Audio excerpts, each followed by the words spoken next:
ನಿತ್ಯ ಪೂಜೆ ಹೆಸರಿನಲ್ಲಿ ಬೆಳಬೆಳಗ್ಗೆ ನಾಡಿಗೆ ದರ್ಶನವನ್ನ ಕೊಡ್ತಾ ಇದ್ದ ಜ್ಯೋತಿಷಿ ಕಮಲಾಕರ್ ಕದ್ದು ಮುಚ್ಚಿ ಆಂಟಿ ಜೊತೆ ರೀಲ್ಸ್ ಮಾಡ್ತಾ ನಿತ್ಯ ಆಂಟಿ ಪೂಜೆಯಲ್ಲಿ ನಿರತನಾಗಿದ್ದ.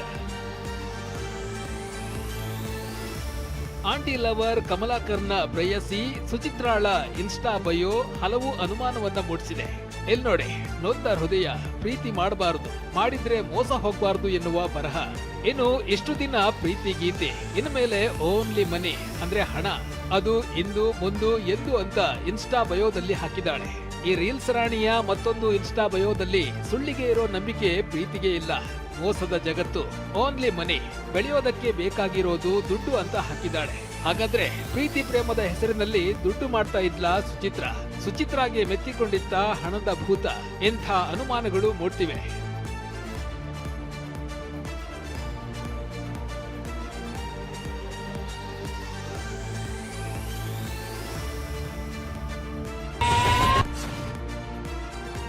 ಜ್ಯೋತಿಷಿ ಕಮಲಾಕರ್ ಭಟ್ ಸುಚಿತ್ರಾ ಮಾತಾಡಿದ್ದಾರೆ ಎನ್ನಲಾದ ಅಸಹ್ಯಕರ ಆಡಿಯೋ ವೈರಲ್ ಆಗಿದೆ.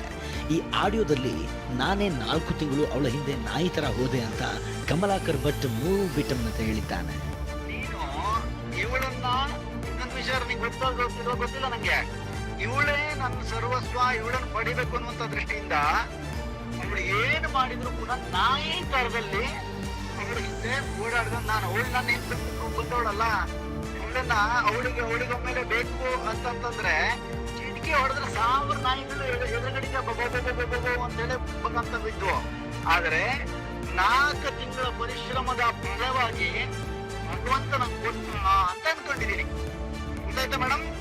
ಇನ್ನು ಈತನಿಂದ ಪೂಜೆ ಮಾಡಿಸಿಕೊಳ್ತಿದ್ದ ಲಿಪ್ಟಿಕ್ ಆಂಟಿ ಬಾಯಲ್ಲಿ ಬರೋದೆಲ್ಲ ಬರೀ ಅಸಹ್ಯದ ಮಾತುಗಳೇ, ನಿಮ್ಗೆ ಕೇಳಿಸೋಕು ಆಗದಂತಹ ಅಶ್ಲೀಲ ಪದಗಳು.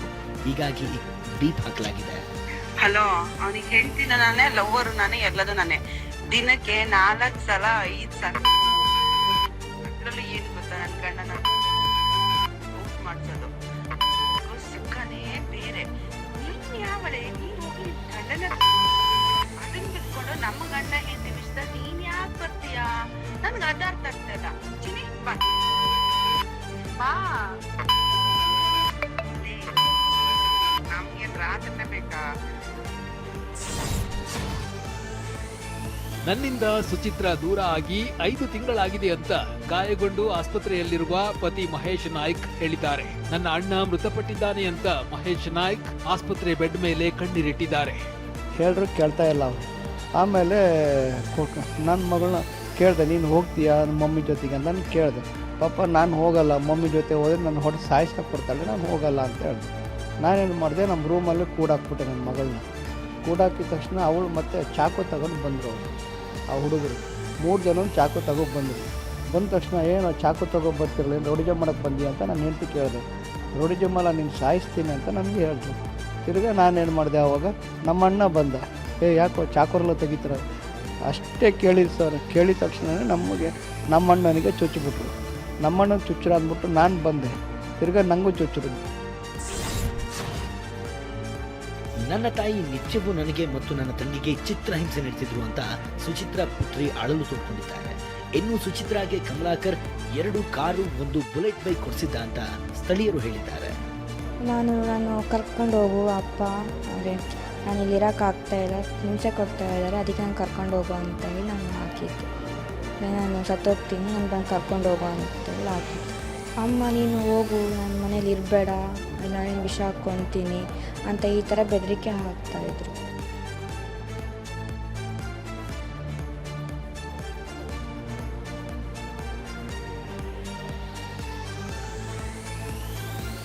ಅವರು ಚೆನ್ನಾಗೇ ಇದ್ರಲ್ಲ, ಕಾರು ತಗೊಂಡಿದ್ದಾರೆ, ಕಾರ್ ಇದೆ, 2-3 ಕಾರು, ಒಂದು ಕಾರ್ ತಗೊಂಡ್ರು, ಒಂದು ಇದೆಂಥದ್ದು ಕಾರ್ ತಗೊಂಡ್ರು, ಇನ್ನೊಂದು ಕಾರ್ ತಗೊಂಡ್ರು, ಬುಲೆಟ್ ಏನೋ ತಗೊಂಡಿದ್ದಾರೆ.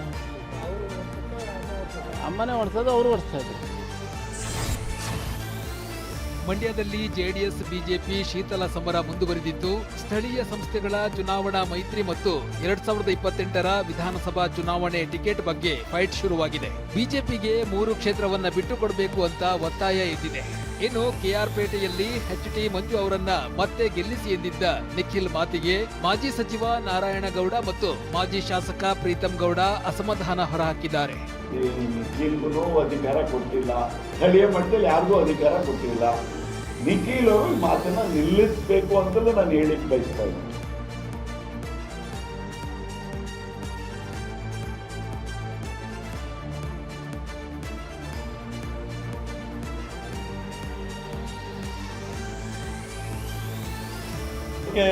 ನಾಲ್ಕು ಅವ್ರಿಗೋ 3 ನಮಗೋ 4 ನಮಗೋ ಅವ್ರಿಗೆ 3 5 2 ಅದನ್ನು ರಾಷ್ಟ್ರೀಯ ನಾಯಕರು ತೀರ್ಮಾನ ಮಾಡ್ತಾರೆ.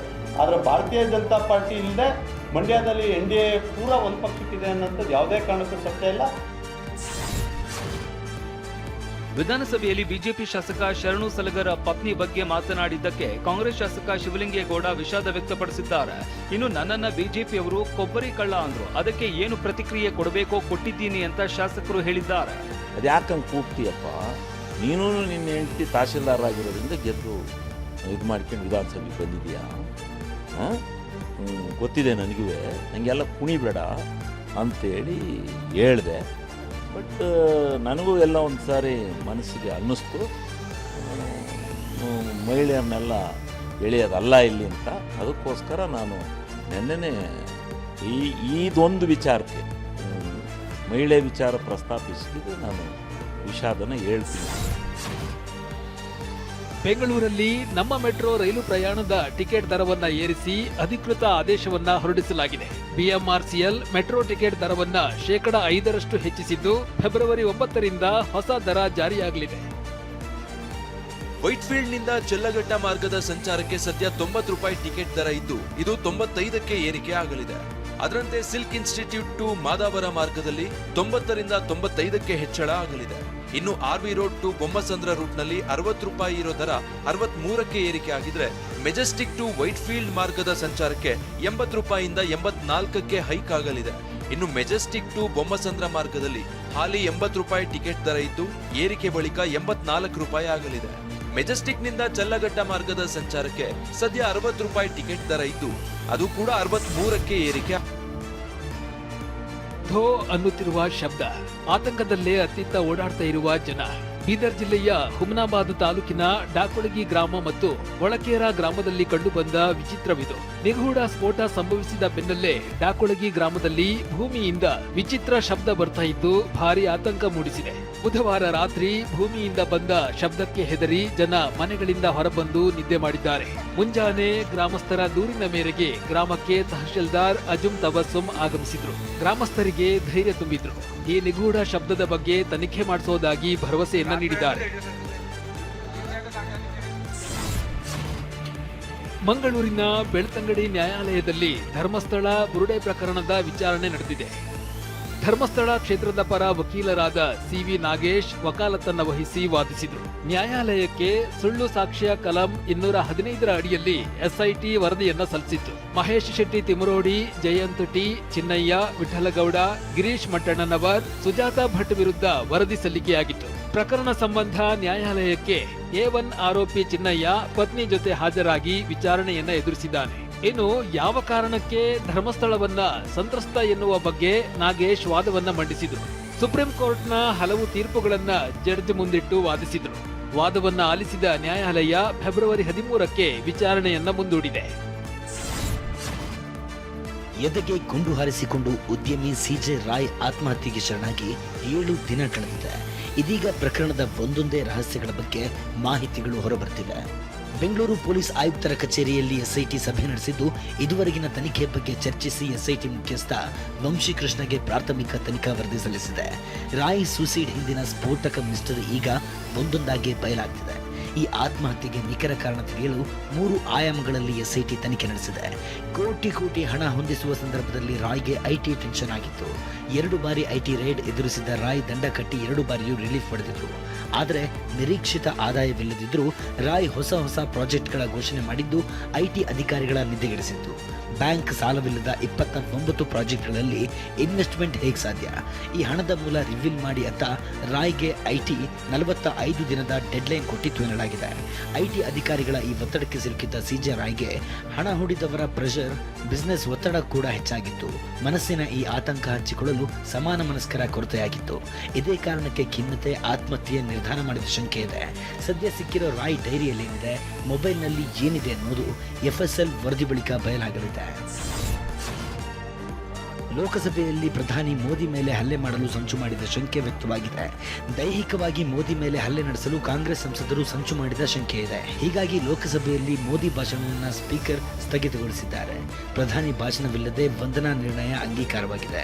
ಧ್ವನಿಮತದ ಮೂಲಕ ವಂದನಾ ನಿರ್ಣಯ ಅಂಗೀಕರಿಸಲಾಗಿದೆ. ಪ್ರಧಾನಿ ಮೇಲೆ ಕೈ ಎತ್ತುತ್ತಾರೆ ಅನ್ನೋದು ಶುದ್ಧ ಸುಳ್ಳು ಅಂತ ಸಂಸದೆ ಪ್ರಿಯಾಂಕಾ ಗಾಂಧಿ ಹೇಳಿದ್ದಾರೆ. ಮೋದಿ ಮೇಲೆ ಹಲ್ಲೆ ಮಾಡುತ್ತಾರೆ ಅನ್ನೋ ವಿಚಾರವೇ ಶುದ್ಧ ಸುಳ್ಳು. ಈ ರೀತಿ ಯಾರು ಯೋಚಿಸುವುದಿಲ್ಲ. ಪ್ರಧಾನಿ ಮೋದಿ ಸ್ಪೀಕರ್ ಹಿಂದೆ ಅವಿತುಕೊಂಡಿದ್ದಾರೆ ಅಂತ ಪ್ರಿಯಾಂಕಾ ಗಾಂಧಿ ಪ್ರತಿಕ್ರಿಯಿಸಿದ್ದಾರೆ. Absolute lie. There is no question of anybody raising any hands on the Prime Minister, trying to hurt him or any such thing. There is no question. So it is absolutely wrong of anybody to say that there was any such plan. There was no such plan. And I'm sorry, but the Prime Minister is now hiding behind the Speaker. They are making the Speaker say all this. ಮೈಸೂರಿನ JE.KR Chandrashekhar ಮನೆ ಕಚೇರಿ ಮೇಲೆ ಲೋಕಾಯುಕ್ತ ಪೊಲೀಸರು ದಾಳಿ ನಡೆಸಿದ್ದಾರೆ. ಪರಿಶೀಲನೆ ವೇಳೆ JE Chandrashekhar ನಿವಾಸದಲ್ಲಿ 60 ಲಕ್ಷ ಹಣ ಪತ್ತೆಯಾಗಿದೆ. ಜೊತೆಗೆ CESCOM deputy electrical engineer Altaf Hussain ಜಕಾರ್ತಿಯ 2 ಮನೆಯಲ್ಲಿ ಪೊಲೀಸರು ಪರಿಶೀಲನೆ ನಡೆಸಿದ್ದಾರೆ. ಲಂಚ ಹೊಡೆಯುವಾಗ ಲೋಕಾಯುಕ್ತ ಪೊಲೀಸರಿಗೆ ಸಿಕ್ಕಿಬಿದ್ದು ಚೀರಾಡಿ ರೋಷಾವೇಶ ತೋರಿದ್ದ PI ಗೋವಿಂದರಾಜು ಅಮಾನತು ಮಾಡಿ ತನಿಖೆಗೆ ಆದೇಶ ಹೊರಡಿಸಲಾಗಿದೆ. ಗೋವಿಂದರಾಜು ಮತ್ತು ದೂರುದಾರನ ಮಧ್ಯೆ ನಡೆದ ಸಂಭಾಷಣೆಯ ವೈರಲ್ ಆಡಿಯೋದಲ್ಲಿ ಚೀಟಿ ವ್ಯವಹಾರ ಪ್ರಕರಣ ಸಂಬಂಧ 4 ಲಕ್ಷ ರೂಪಾಯಿ ಲಂಚಕ್ಕೆ ಇನ್ಸ್ಪೆಕ್ಟರ್ ಗೋವಿಂದರಾಜು ಬೇಡಿಕೆ ಇಟ್ಟಿದ್ರು. ಆಡಿಯೋದಲ್ಲಿ ಲಂಚ ಪಡೆಯಲು ಹಿರಿಯ ಪೊಲೀಸ್ ಅಧಿಕಾರಿಗಳ ಬೆಂಬಲ ಆರೋಪ ಕೇಳಿಬಂದಿತ್ತು. ಮಾಲೂರು ವಿಧಾನಸಭಾ ಕ್ಷೇತ್ರದ ಮತಗಳ ಮರು ಎಣಿಕೆ ಆದೇಶ ಪ್ರಕರಣ ವಿಚಾರಣೆ ನಡೆಸಿದ ಸುಪ್ರೀಂ ಕೋರ್ಟ್ ಶಾಸಕ KY ನಂಜೇಗೌಡ ಹೆಚ್ಚು ಮತಗಳನ್ನು ಪಡೆದಿದ್ದಾರೆ. KY ನಂಜೇಗೌಡ ಶಾಸಕರಾಗಿ ಮುಂದುವರಿಯುತ್ತಾರೆ ಅಂತ ಆದೇಶ ನೀಡಿದೆ. ಈ ಆದೇಶ ಬರ್ತಿದ್ದಂತೆ ಪ್ರತಿಕ್ರಿಯಿಸಿದ ನಂಜೇಗೌಡ, ಇದು ಸತ್ಯಕ್ಕೆ ಸಿಕ್ಕ ಜಯ. ನ್ಯಾಯ ದೇವತೆಗೆ ನಾನು ಕೈ ಮುಗಿಯುವೆ ಎಂದಿದ್ದಾರೆ. ಕಳೆದ 2 ವರ್ಷಗಳಿಂದ ಮಾನಸಿಕವಾಗಿ ಸಾಕಷ್ಟು ನೋವು ಅನುಭವಿಸಿದ್ದೆ. ಮಾಲೂರು ಚುನಾವಣಾ ಫಲಿತಾಂಶದ ಬಗ್ಗೆ ಹಲವರು ಸುಳ್ಳು ಹೇಳ್ತಿದ್ರು. ಸುಪ್ರೀಂ ಕೋರ್ಟ್ ಆದೇಶದಿಂದ ಇದಕ್ಕೆಲ್ಲ ತೆರೆ ಬಿದ್ದಿದೆ ಅಂತ ಖುಷಿ ಹಂಚಿಕೊಂಡಿದ್ದಾರೆ. ಇವತ್ತು ಅಂತ್ಯ ಆಗಿದೆ, ಕೊನೆ ಆಡಿದೆ. ನ್ಯಾಯ ದೇವತೆ ಇವತ್ತು ಜಯ ಸಿಕ್ಕಿದೆ. ಮೈಸೂರಿನ KR ನಗರದ ಮಹಿಳೆಯ ಅಪಹರಣ ಪ್ರಕರಣ ರದ್ದು ಕೋರಿದ್ದ HD ರೇವಣ್ಣ ಅರ್ಜಿ ವಿಚಾರಣೆ ನಡೆದಿದ್ದು, ಮಧ್ಯಂತರ ತಡೆಯಾಜ್ಞೆಯನ್ನ ಹೈಕೋರ್ಟ್ ತೆರವುಗೊಳಿಸಿದೆ. ಉಸಿರಾಟದ ತೊಂದರೆಯಿಂದ ಬಳಲ್ತಿರುವ ಪತ್ನಿಯನ್ನ ಆಕ್ಸಿಜನ್ ಸಿಲಿಂಡರ್ ಜೊತೆಗೆ 176 ಕಿಲೋಮೀಟರ್ ಸಂಚರಿಸಿ ಚಿಂಚಲಿ ಮಾಯಕದೇವಿ ದರ್ಶನ ಮಾಡಿಸಿದ್ದಾರೆ ಆದರ್ಶ ಪತಿ. ಮಹಾರಾಷ್ಟ್ರದ ದಂಪತಿ 15 ವರ್ಷಗಳಿಂದ ರಾಯಬಾಗ ತಾಲೂಕಿನ ಚಿಂಚಲಿ ಮಾಯಕದೇವಿ ದರ್ಶನಕ್ಕೆ ಆಗಮಿಸುತ್ತಿದ್ದಾರೆ. ರಾಜ್ಯಾದ್ಯಂತ SSLC PUC ಮಕ್ಕಳ ಪರೀಕ್ಷಾ ಫಲಿತಾಂಶ ಹೆಚ್ಚಿಸಲು ಸರ್ಕಾರದಿಂದ ಮಕ್ಕಳ ಮನೆಯಲ್ಲಿ ಟಿವಿ, ಫೋನ್ ಸ್ವಿಚ್ ಆಫ್ ಸುತ್ತೋಲೆ ಹಿನ್ನೆಲೆ ನಗರದ ಶಿಕ್ಷಕರು ಮನೆ ಮನೆಗೆ ಕೇಬಲ್ ಕಟ್ ಮಾಡಿದ್ದಾರೆ. 2 ತಿಂಗಳು ಮಕ್ಕಳಿಗೆ ಟಿವಿ, ಫೋನ್ ನೀಡದೆ ಪರೀಕ್ಷೆಗೆ ಸಿದ್ಧ ಮಾಡಲು ಶಿಕ್ಷಕರು, ಪೋಷಕರು ಪಣ ತೊಟ್ಟಿದ್ದಾರೆ. T20 ವಿಶ್ವಕಪ್ನಲ್ಲಿ ಭಾರತ ವಿರುದ್ಧ ಪಾಕ್ ಕ್ರಿಕೆಟ್ ಆಡುವುದಿಲ್ಲ ಅಂತ ಪಾಕ್ ಪ್ರಧಾನಿ ಶಹಬಾಜ್ ಶರೀಫ್ ಖಡಾಖಂಡಿತವಾಗಿ ಹೇಳಿದ್ದಾರೆ. ಮಹಿಳಾ ಪ್ರೀಮಿಯರ್ ಲೀಗ್ 2026ರ ಫೈನಲ್ ಪಂದ್ಯ ಅದ್ದೂರಿಯಾಗಿ ಆರಂಭಗೊಂಡಿದೆ.